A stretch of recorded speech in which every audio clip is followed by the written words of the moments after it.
Di mana-mana sih di daerah kita, baik kota dan kampung, itu pasti orang suka makan tempe. Ya kalau tempe sih udah populer sekali, yang di tukang gorengan laku sekali itu goreng tempe. Kemudian kalau ibu-ibu atau di warteg itu ada lodeh, ada tempe kering gitu ya, ada tempe bacem, itu terkenal juga. Setelah saya tertarik dengan tempe, akhirnya saya pelajari dan ternyata saya dapatkan informasi ada salah satu budayawan dari UGM ya, itu yang menyatakan bahwa kata kedelai, kata delay itu sudah ada sejak zaman abad 12 atau 13 dalam naskah Sri Tanjung. Kemudian ada Serat Centini yaitu yang ditulis tahun 1800-an, bicara tentang situasi tahun 1600-an, itu sudah ada kata delay dan ada kata tempe. Tempe kedelai makin populer dan bukan hanya di Nusantara ya, tapi sekarang udah ke mancanegara. Yang jadi permasalahannya di Nusantara adalah bahan bakunya sekarang 90% lebih itu bukan kedelai yang dihasilkan di dalam negeri oleh petani kita, tapi impor dari luar negeri. Tapi kalau kita itu masih banyak masyarakat, para petani khususnya harus menanam, harus kita beli sih. Jadi sebaiknya kedelai atau bahan baku tempe itu harus diproduksi oleh petani kita sendiri supaya kita punya kedaulatan pangan.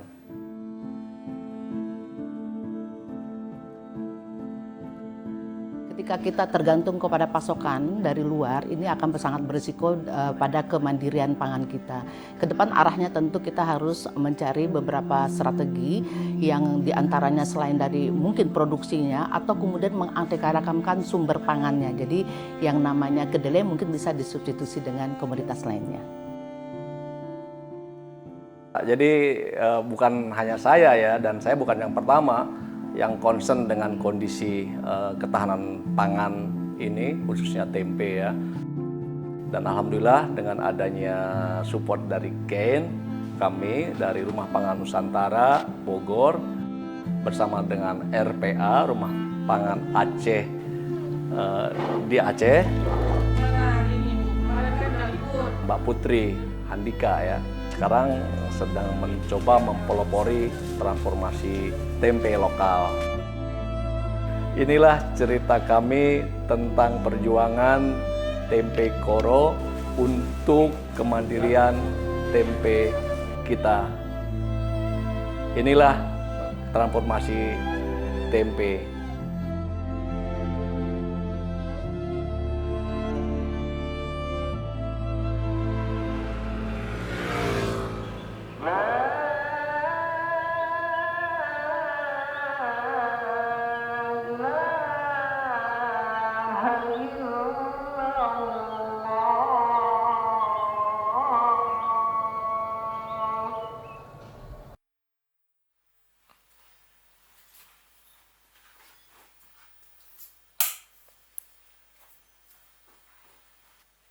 Tempe memang bukan makanan tradisional Aceh, tapi hampir semua orang Aceh saat ini makan tempe. Kata orang-orang, masuknya tempe ke Aceh ini dari transmigran Jawa. Semakin populer lagi saat peristiwa tsunami tahun 2004. Waktu itu banyak relawan membawa bantuan makanan, tempe salah satunya. Yang saya masak ini bukan tempe biasa dari kedelai.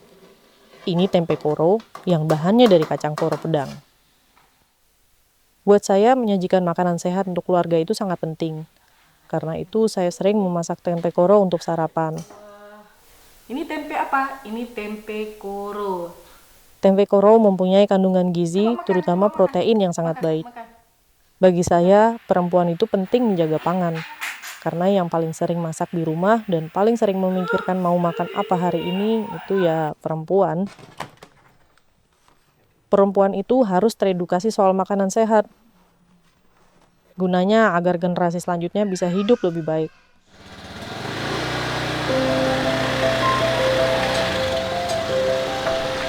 Saya Putri Handika, saya lahir dan besar di Aceh.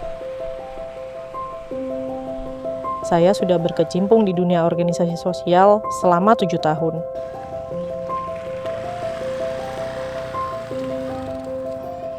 Saya selalu bersemangat kalau melakukan kegiatan pemberdayaan kepada masyarakat, terutama untuk perempuan. Saya suka mengedukasi perempuan soal pentingnya makanan sehat. Oleh karenanya, saya sering sampaikan kalau melestarikan pangan lokal itu penting, karena banyak gizi yang terkandung di dalamnya. Dan sebagai perempuan, kita harus bisa menjaganya. Karena itulah saya bergabung dengan Rumah Pangan Aceh atau yang disebut dengan RPA. Saat ini saya mengelola Rumah Tempe Inopi, Inovasi Pangan Indonesia. Inopi ini adalah rumah produksi tempe yang dikelola oleh RPA, berlokasi di Alunaga, Banda Aceh. RPA memproduksi tempe koro dari kacang koro pedang yang ditanam dan dipanen oleh mitra tani lokal kami.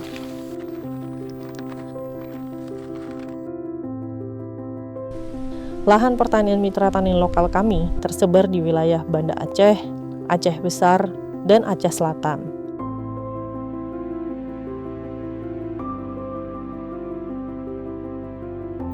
Di Aceh Besar ada 2 lahan koro. Satu di Desa Panca di Selawah, dan satu lagi di Desa Lampau Daya.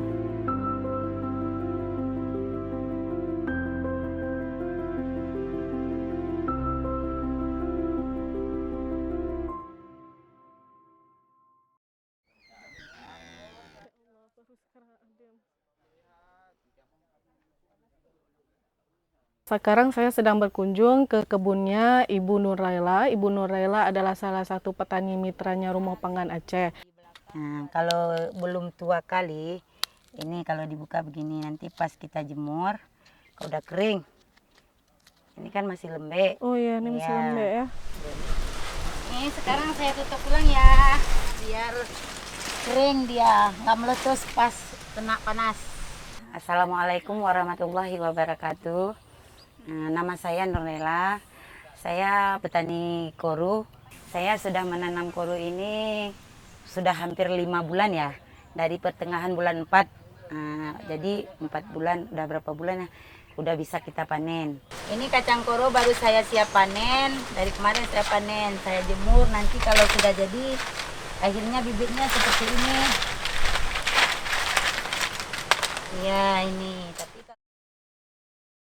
ini luas lahannya di sini 2.000, di belakang 2.500, tapi yang sebelah sana 1.000. Cuma belum saya tanam. Ini yang udah saya tanam berarti 2.000 meter sama 4.000. Dengan dukungan dari GAIN, Rumah Tempe Inopi ini didirikan tahun 2025. Rumah Tempe Inopi ini kami buat untuk mengembangkan ekosistem tempe koro di Aceh. Alasan mengapa Desa Alunaga yang menjadi desa dampingan, karena RPA melalui Rumah Tempe Inopi ingin memberdayakan perempuan, khususnya ibu-ibu yang ada di sana. Desa ini kami pilih karena ekonomi masyarakatnya masih lemah dibanding desa-desa lain yang ada di sekitarnya. Sebagian besar ibu-ibu ini adalah ibu rumah tangga yang profesi suaminya kebanyakan nelayan, tukang, atau pekerjaan lainnya yang tidak tetap.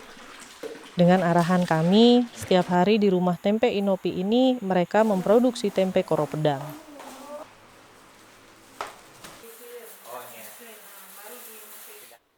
Nah, dalam industri tempe ya, sebenarnya banyak diusahakan dalam skala industri rumah tangga. Dan keterlibatan wanita di dalam industri tempe atau perajin tempe ini sangat besar.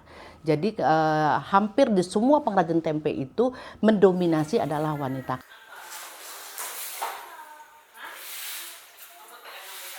Peran ibu-ibu Alunaga ini bermacam-macam, mulai dari produksi sampai ikut memasarkan tempe koro. Dampak pemberdayaan perempuan lewat produksi tempe koro ini sudah mulai terasa.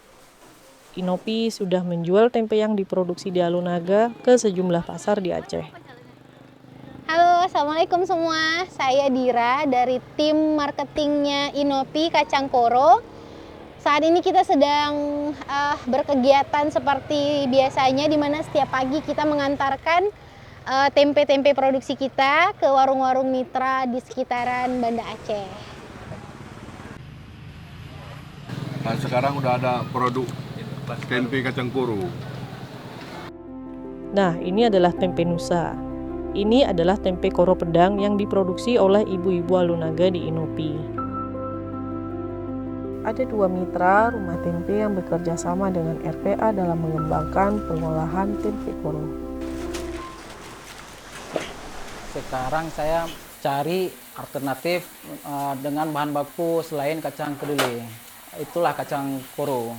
Ya mungkin dengan saya pelajari harganya lebih murah daripada kedelai. Kami juga mempromosikan tempe koro ini lewat edukasi ke anak-anak sekolah sampai ke mahasiswa. Kepada ketahanan pangan di Aceh yang berdiri sejak Bang Rifan Rinaldi adalah ketua RPA yang banyak membagi pengetahuannya tentang pangan lokal. Dan dia juga orang pertama yang mengenalkan saya tentang tempe koro. ini kebetulan ada Kak Putri. Halo Kak Putri. Nah, jadi ini adalah gudang ya, tempat kita menerima kacang dari petani. Saat ini kita kapasitas produksinya per bulan 400 kg dan kita harapannya ke depan akan terus meningkat. Jadi awalnya kita di Inopi dan juga Rumah Pangan Aceh mendapatkan informasi tentang kacang koro itu dari Bogor. Ya, kita belajar dari Pak Agus Soma ya, bagaimana proses pengolahan kacang koro menjadi berbagai macam produk turunan.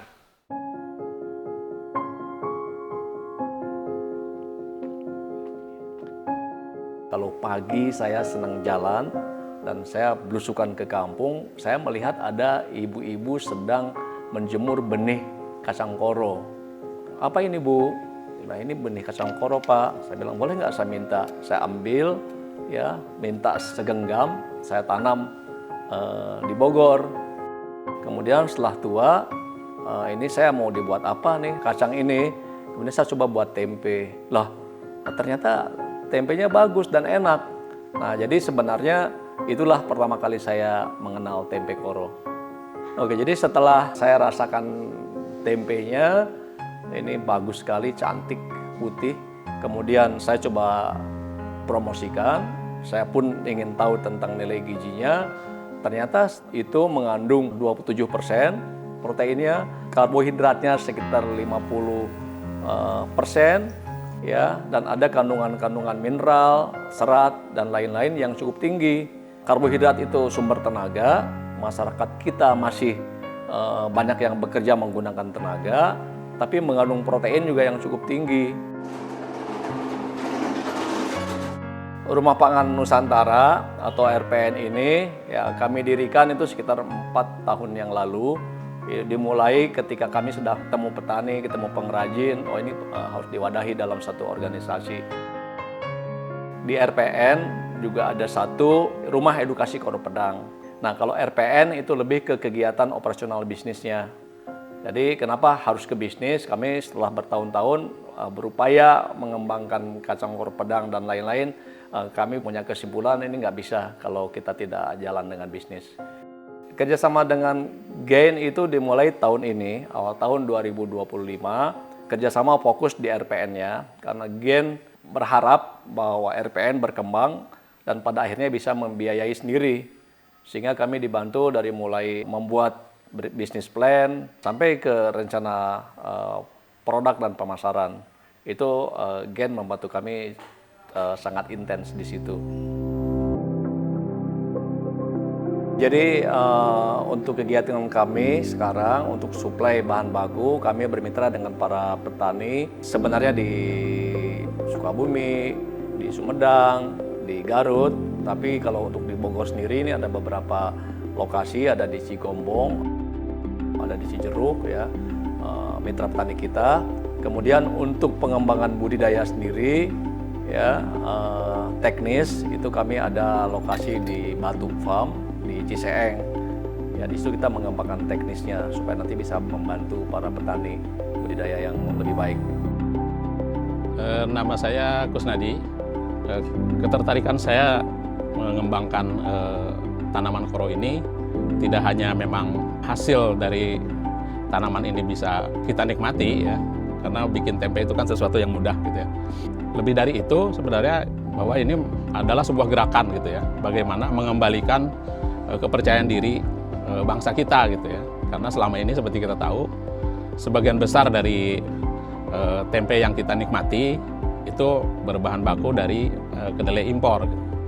Padahal ternyata di tanah air kita sendiri salah satu kacang yang bisa digunakan untuk membuat tempe adalah kacang koro pedang gitu ya. Pertama kali saya mengenal kacang koro itu dari suami saya.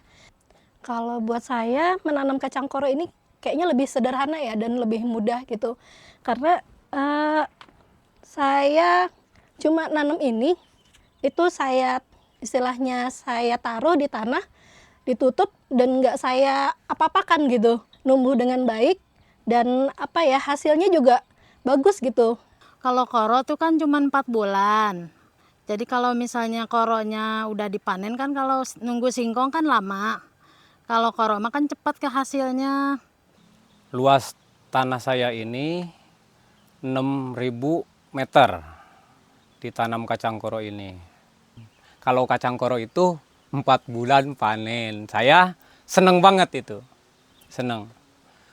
Ketika kacang koro dari petani datang, kemudian kita sortir.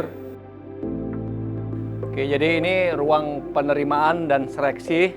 Jadi dari para petani, ini ada kacang-kacang yang baru terima di petani.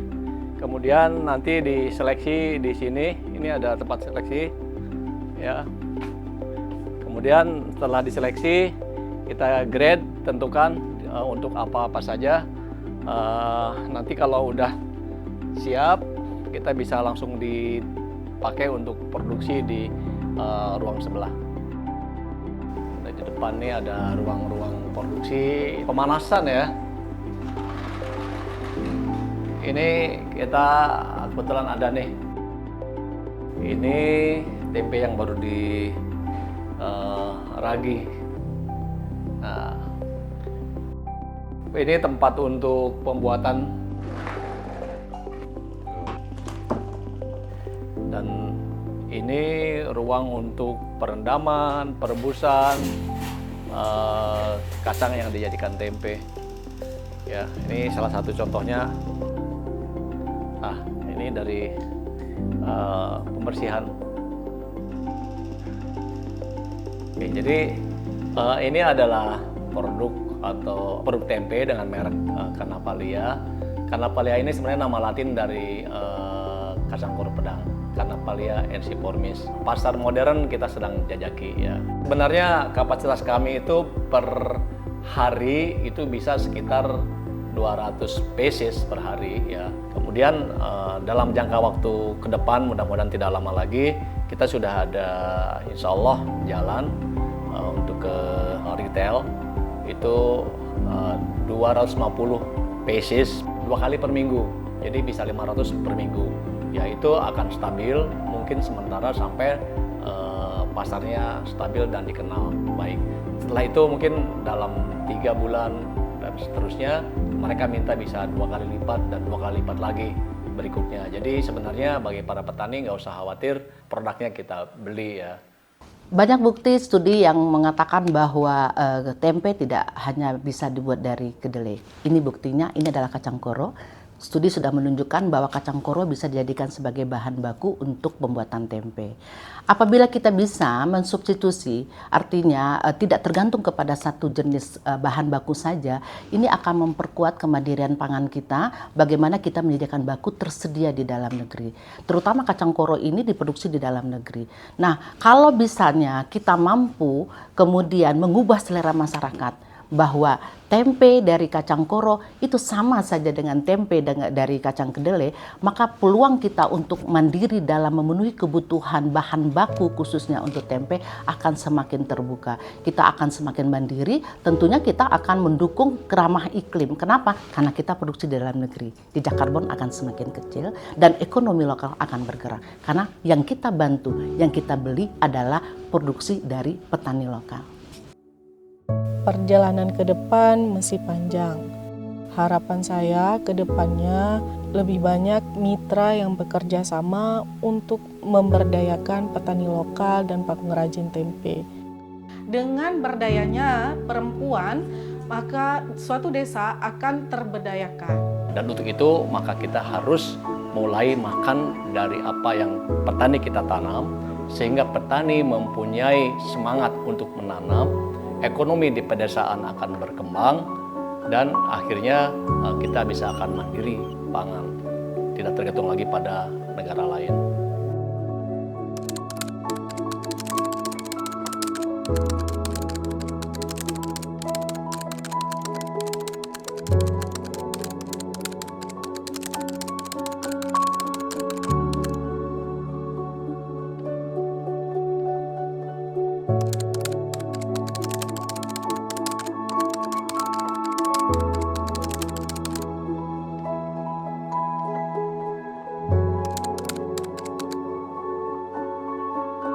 Semesta membangunkan kita dengan cara yang paling sederhana. Tempe koro pedang yang sudah diolah dengan cara tradisional namun tetap cocok buat selera anak. 5 olahan, 1 bahan utama. Tempe koro Kanavalia, sederhana, bergizi dan penuh cerita rasa Nusantara.